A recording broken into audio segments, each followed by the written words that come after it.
Selama berabad-abad, narasi tentang Ya'juj dan Ma'juj seringkali dibumbui oleh kisah-kisah fiktif. Banyak yang membayangkan mereka sebagai makhluk menyeramkan bertelinga raksasa atau monster bawah tanah yang tidak menyerupai manusia. Namun, tahukah Anda bahwa dalam literatur Islam yang sahih, mereka adalah 100% manusia. Mereka adalah anak cucu Nabi Adam, bahkan merupakan keturunan langsung dari salah satu putra Nabi Nuh alaihissalam setelah peristiwa banjir besar dunia. Lantas, jika mereka adalah manusia, dari garis keturunan mana mereka lahir? Mengapa sifat genetik mereka begitu agresif dan destruktif hingga bumi tidak mampu menampung kerusakan yang mereka perbuat?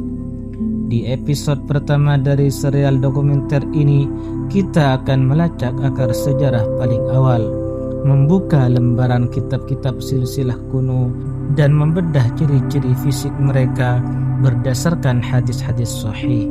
Simak bagian pertama ini sampai selesai agar Anda tidak salah memahami fondasi awal dari misteri besar ini.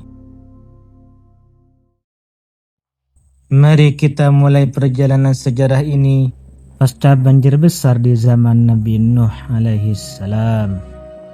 Dunia saat itu memulai peradaban baru dari atas kapal yang terdampar.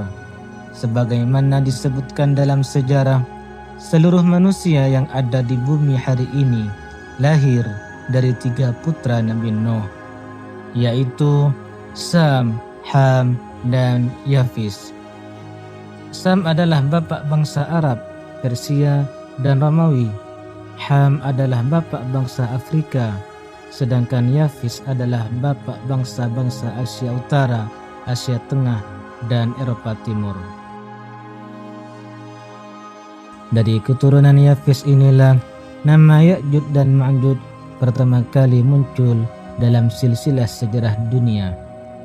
Menurut para pakar tafsir dan sejarawan terkemuka seperti Imam Ibnu Katsir dalam kitab Al-Bidayah wan Nihayah, Yafis memiliki beberapa orang putra.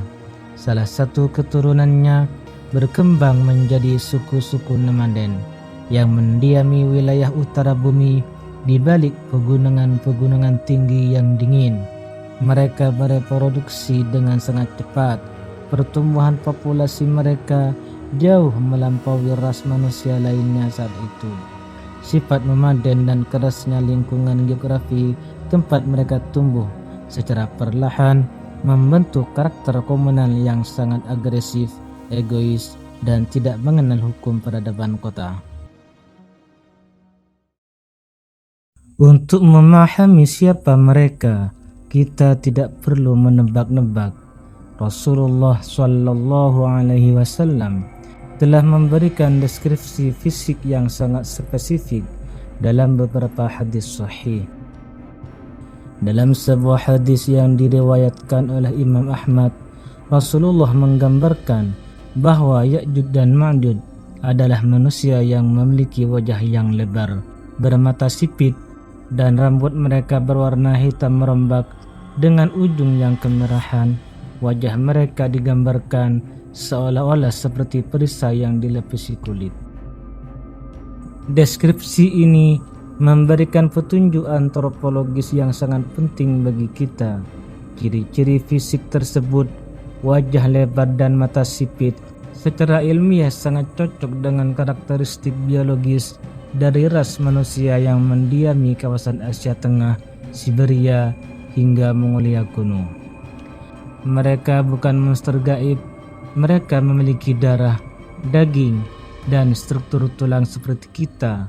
Keunikan mereka terletak pada jumlah populasi mereka yang luar biasa masif dan kesamaan watak mereka yang sangat kompak dalam melakukan perusakan. Mereka bergerak seperti air bah yang mengalir, menyapu bersih segala sumber daya alam, air, dan tanaman dimanapun mereka lewat, tanpa bisa dihentikan oleh pasukan militer manapun pada zaman itu. Kedekatan silsilah ini juga memicu para sejarawan Barat dan Timur untuk melakukan komparasi dalam teks-teks sejarah kuno di luar literatur Islam. Kelompok manusia agresif di utara ini sering dikaitkan dengan suku Scythian, suku Sumerian, atau suku-suku pengembara di wilayah Eurasia yang terkenal sangat kejam dalam berperang. Mereka tidak mengenal konsep diplomasi. Satu-satunya hukum yang mereka pahami adalah penaklukan dan penjarahan. Setiap kali persediaan makanan di wilayah mereka habis, mereka akan turun gunung menuju pemukiman peradaban yang damai di wilayah selatan untuk merampas dan menghancurkan. Ketakutan global terhadap gelombang manusia perusak inilah yang menjadi latar belakang mengapa peradaban-peradaban kuno di Timur Tengah dan Asia selalu memohon adanya perlindungan fisik berupa benteng tinggi di celah-celah pegunungan mereka, dan momen inilah yang mempertemukan sejarah mereka dengan seorang raja soleh yang agung. Lalu, jika populasi mereka begitu besar dan merusak, bagaimana bisa peradaban dunia saat itu selamat dari ancaman mereka?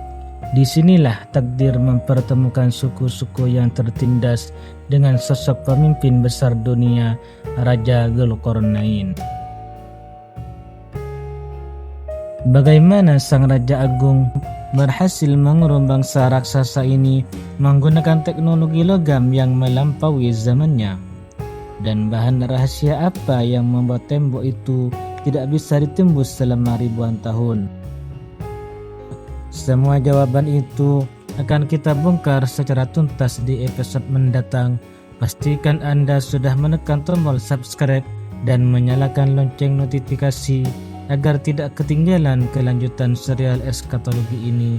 Tulis pendapat Anda di kolom komentar tentang asal-usul keturunan ini. Terima kasih telah menyimak. Sampai jumpa di part berikutnya. Wassalamualaikum warahmatullahi wabarakatuh.